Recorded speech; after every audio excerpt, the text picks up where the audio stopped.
Never waste my time, you all I want. Neither of us wanna be alone. Breathing in your love, on your touch, oh, it's what I'm. Hi, everyone. Welcome to the Kimberly Cloud Show. I am your host, Kimberly Cloud. I have a very, very special guest here for the show today. Can you go ahead and announce to the world who you are and where you're calling from? My name is Beth Pellino-Dudzic, and I will say I'm a New York City girl, but I'm living in Alabama.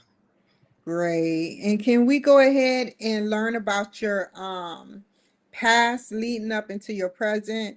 How is it in Alabama? Is it snowing? It did snow, Wow. which means that the state just stops. And as a New York girl, it's like that amount of snow we drive in anytime. Yeah. So it did snow, and actually it's warm. It's 68 degrees, so it's warmed up a little bit here. Great. Let's talk about your past leading up into your present. Well, if I start from the beginning, I was born in the Bronx, and my parents were teenagers. My mother was 17 when she had me, and my father was 19. And unlike most, marriages at that age, my parents stayed together until my father passed away. So they were unlike everybody else. And I spent a lot of time with my paternal grandparents, and my grandmother taught me how to cook, how to bake, and she was I just loved her so dearly. And when I was about 5, we moved to Westchester County, which is just the county north of the Bronx. So it's the suburbs of the city. And I had a very idyllic growing up there. It was, kids playing, when it got dark, you came home. It was everything a kid would want. So it was a wonderful growing up experience.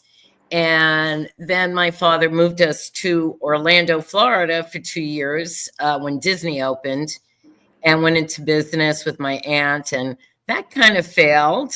And then we moved back to New York. And at that time I was about 15. And that's when I started going to concerts down in Manhattan, taking the bus and subway and seeing every concert that was out there. My friends and I would go, and music had always been a very big part of my life. When your parents are teenagers, right? They're listening to music. My father loved the 50s doo-wop music, which when we were younger, hated it. But now I really have an appreciation for that music. As I got older, you appreciate that music. And went to high school, was in all the college prep courses, and I kept saying to my guidance counselor, why am I taking physics again? I mean, I'm not going into, but I went to a great high school and got a great education. And I then went into business school, got an associate degree. And when I got my first job, what kept you going through high school? Were you the popular one, or the mediocre popular one, or the unpopular one? Okay. Because I was unpopular. I'm just gonna put it to you. Okay. I was the girl who moved from Florida in the middle of my sophomore year. So, and I kept saying, no, but I'm from New York. I moved there. But I was with all the really smart kids in all my classes. I like that. Yeah. I had those friends and some of the jock friends, but my main group of friends, we were the stoners. Okay. We were we were the ones who were smoking weed, and it was very lax. In my high school, the teachers, like, when it was cold, they have the vestibules, and we were smoking cigarettes. They didn't care about that. But once somebody, lit up a joint, they're like, okay, come on, go outside. We didn't get in trouble. So yeah, I was a stoner, but I was a stoner with the smart kids. So I kind of had a few different groups of friends, and it was great. I had a great high school experience. I graduated early. I graduated technically in January, and then I went back for graduation and all the senior breakfast and all that kind of stuff. So, and I'm sorry I did that, to be honest. I should have just taken light courses and stayed until June, but I did do those things. I did not go to the prom because I was dating, and this is where it leads into the music thing. I was dating a guy who was 4 or 5 years older than me, and he was a roadie for New York. Had a very vibrant rock club scene. There was tons of bars that were clubs, and you had a lot of different music that was going on. And there was no way I was going to ask him to take me to the prom because he would have felt ridiculous. So he was a roadie for the number one, club band. So I would hang out with those guys, and two of them became very close friends of mine. And so, I was getting into the clubs at 16 and no ID because I was with the band.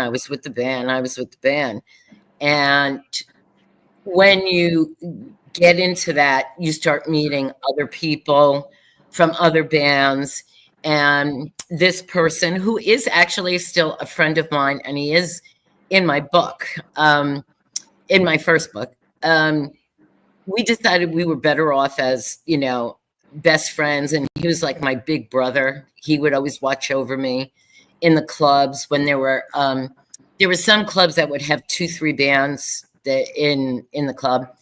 And I did meet somebody, and I started dating him with another band, and it was kind of serious. I moved in with him, and then you're really in the thick of it. You're somebody's girlfriend, and that meant something. If you were somebody's girlfriend, everybody knew you. Everybody knew, leave her alone. And so you network with all these other bands, and you have your best friends are the girlfriends of the other guys in the band. And then you start to see, the backstabbing, the groupies, the drugs, all of that. And this is just at a club level. Can you tell me about one instance that you recognized that there was drugs the first instance you recognized drug use with the band? Oh, well, let's put it this way. When you're, when I was with my friends with the first band, people, never mind the girls who were the groupies, but the guys, it was mostly guys. And they wanted, everybody wants to get in with the band and be their friends. So by doing that, what they would bring is, do you want weed? Do you want coke? Whatever. It's there for you. People bring it to you. I don't think I've ever spent money on any type of drugs whatsoever, because it's just there. They give it to you. And yeah, so you see it. You see, and cocaine was very big at that time. I agree. So a lot of people, were doing it. I will say that, I'm not, I didn't not do it, but I didn't find cocaine to be something that I liked because it made you feel very speedy, and I don't like that feeling. I was more of, I'd rather smoke a joint and be mellow than to feel that hype up. But when you're in a band, you want to have that edge. You know what I appreciate? I appreciate the fact that I used to do drugs because now I know what I prefer over what I don't need in my life, Mhm. because it made you feel speedy. It made me feel aggressive. And Mhm. that's something I didn't like, you Sure. know. Yeah, no, And I mean,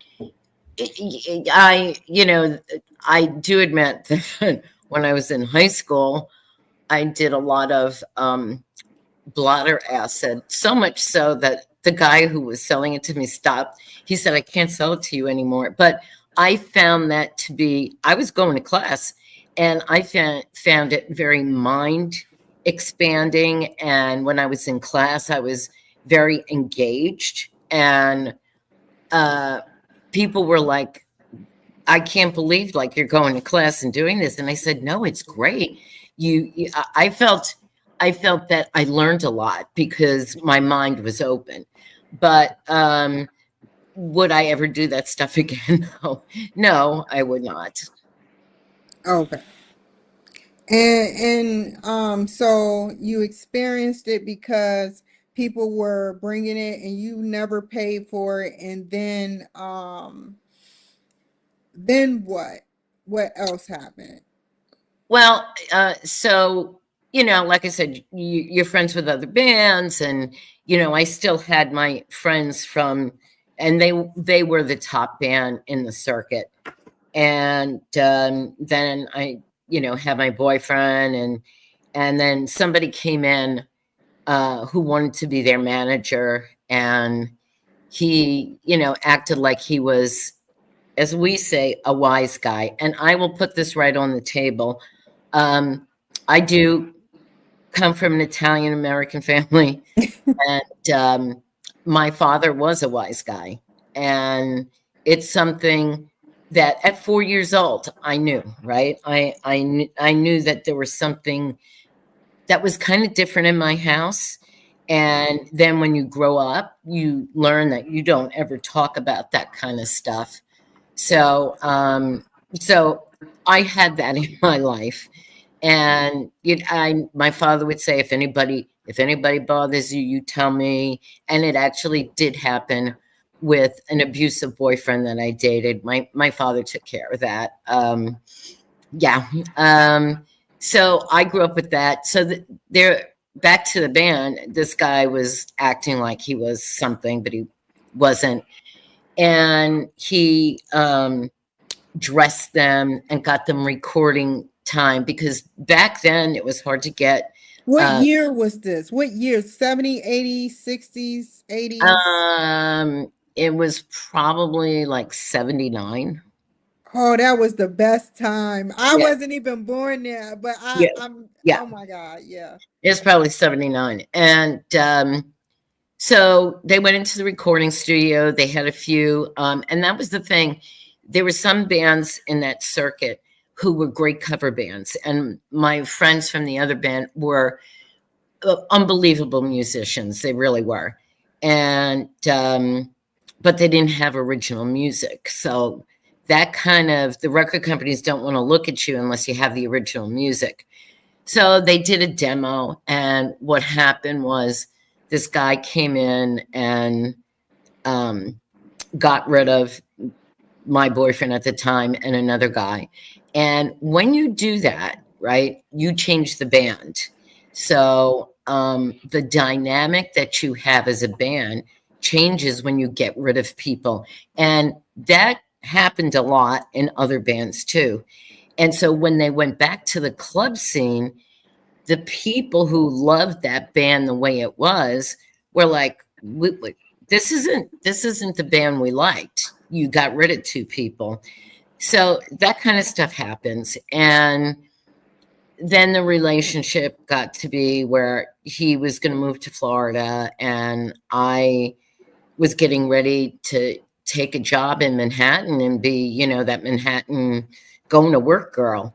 And so that broke up, and I still had friends in the club scene, and I dated for a short time this guy who is a drummer. And then I went to work in a very corporate environment. And, people think, oh gosh, it's not fun. But I had a group of friends, guys and girls and ladies, I should say. And we had fun. We were going to the Irish bars in Manhattan, drinking till 2 o'clock in the morning, then going back to work. What was your job criteria? I was, I worked for, back then it was a big 8 accounting firm. And back then everybody was secretaries because there were no computers. It was an IBM Selectric typewriter. And people were, doing shorthand and all of that doesn't exist anymore. And the department that I worked in was very big, and it, like 400 or 500 people. And there was about the support staff, which were secretaries and other people. The woman who was in charge of all the support staff, I became her second hand, right? So she brought me up and she was grooming me for her job. And it was great. You were dealing with the secretaries, you were dealing with the partners that are in the firm. So I had a great career. The mistake I made was I got rid of the abusive boyfriend, but there was a guy at the accounting firm who was so unlike me, because I'm the rocker girl. I'm still the rock and roll girl working in this corporate environment, and everybody knew that. And this, guy, he was just always on me. And I was just like, oh my God, there's no way I would ever date this guy because he's, so boring, so this, so that. To make a long story short, Kimberly, somehow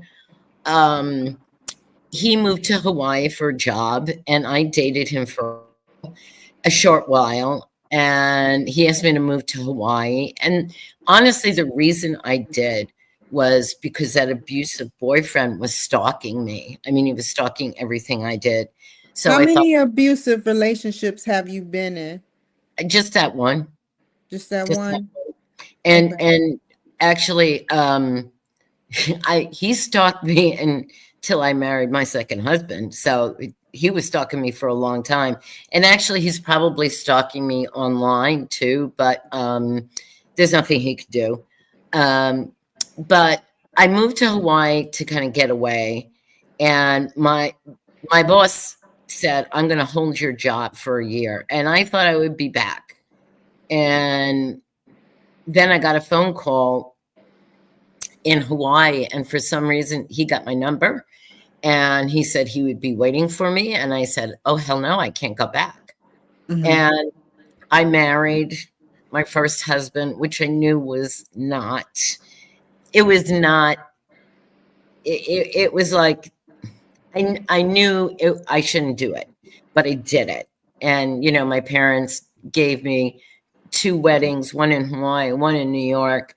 And my father and mother said to me, you don't have to do this. And I said, did you look at everything? It's all set up. Wait, I can't back out. But here's the upside to that. I had 3 daughters, and I love them dearly. And the best job I ever had was raising my 3 daughters. I mean, the joy you have watching them is, still to this day, they're the best work I ever did. And, they're grown now, but we're very close. One is in, go ahead. So I want to hear what you got to say. I want to hear it. No, I had them pretty close. I honestly don't know how the third one was conceived because I don't remember it. So I always say, Kara, I don't know how. I must have been asleep. But anyway, they're my youngest is in Brooklyn, and she went to a very good college and decided to become a butcher. She went to school for communications, and after she graduated, she said, "Mom, I'm going to go to Italy and learn how to be a butcher." And I was like, "What? What?" Wow. Yeah, and my middle daughter moved to Portland, Oregon, where my oldest daughter is, and she's married. And I don't like to say it because I think I'm too young, but I do have a granddaughter who is the most precious thing in the world. And I honestly didn't think that my oldest daughter would be able to do it, but she's actually, I think, all the traits that I had as a mother, I see in her. And so I said, well, I guess I did a good job, because she's got a good baby, and she's a good mother. So yeah, they're everything to me. And then I had these stories in my head, Kimberly, for like 25 years. And That's they're, what I'm leading into your books. yeah, so for about 20 years, maybe a little longer, I had certain stories in my head. And there was the rock story, and then there's 3 other stories, which I'm not going to tell you because I have to write those. And I would get snippets. And the best way I can describe it to you is, it was these black and white scenes. And it would be like, this is a scene, this is a scene, this is a scene. And they would come at me. And I would be like, gee, I think I could write a book. And then, just like when I was younger, I wanted to be a singer. And when you're younger, you have a lot of self-doubt, right? You say to yourself, can I do it? And you get afraid because you're young and you don't understand that, you can put yourself out there. And, you go, am I good enough? Am I pretty enough? Because, people judge you, especially back then. Was she the hot chick that's going to sing? And when you have self-doubt, you back off of it. And then I was going to go to college, I thought, for acting, and my parents squashed that. They're like, no, we're not paying for that. So you tap that creative force that you have. Like at 4 years old, I would look in the mirror and I would say, I'm meant to do something. I'm meant to be in the public eye. I'm meant to be somebody. And I always had that feeling. And so I just, tamped it down. And it came out in other ways. Like I gave the best parties when I lived in Hawaii. Everybody wanted to go to my parties because they were over the top. So your creative stuff comes out. And while these snippets were coming into my head, and it was the series that I wrote, this is the God's honest truth. I was cleaning my house, and the story started to come to me in color. And the characters then start having names. And it was like I was flooded.